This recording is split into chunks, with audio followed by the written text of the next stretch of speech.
তাবলিগ বা চিল্লাতে যাওয়া বিদআত কি? জি, তাবলিগ চিল্লায় সাধারণ মানুষ যেতে পাবে না। যারা আলেম ওলামা তারা দিন প্রচার করতে যাবেন, তবে 30 দিন 40 দিন নয়।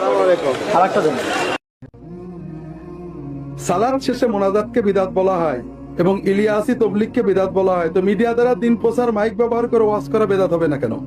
বিষয়টা বুঝতে পেরেছেন? আমি নিজে ইলিয়াসি তবলিগকে বিদআত বলি না। ভালো ভালো, খারাপ খারাপ, প্রত্যেকটা আমি যে ইমানে বিশ্বাস করি সেটা হলো আমরা কর্মের কথা বলি।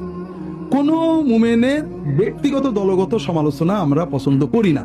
আবার আপনাদের বোঝানোর চেষ্টা করি, এইটা মনে করেন একদলা গু পাক না পাক।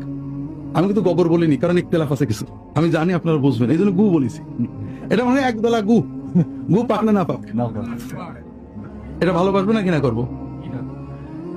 এক জগ পানির ভিতরে দিয়ে দিলাম, গুও না পাক পানিও। আপনি এটা নিয়ে যে ওই যমুনা নদীর ভিতরে ছেড়ে দিলেন, গুও না পাক, যমুনা নদীর সব পানি না পাক।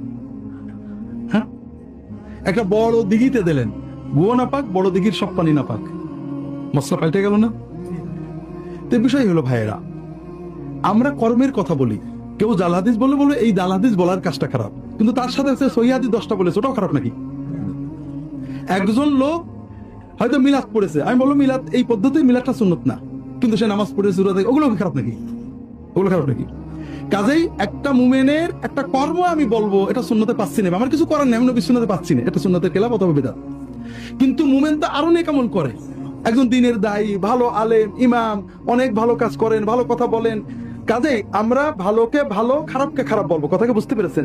মুসলমানের একটা খারাপকে বুঝে যদি সব খারাপ বললেন, তাহলে মুসলমানের ইমান, নামাজ, রোজা, আল্লাহর জন্য কষ্ট, এগুলো কোনোটা মূল্যায়ন করলেন না। তার মানে হলো আপনি নফসের ইত্তেবা করছেন, আল্লাহ রসুলের দিকে তাকাননি। এই জন্য যেটুকু বিদআত, আমি বলবো যে এই কাজটুকু বিদআত।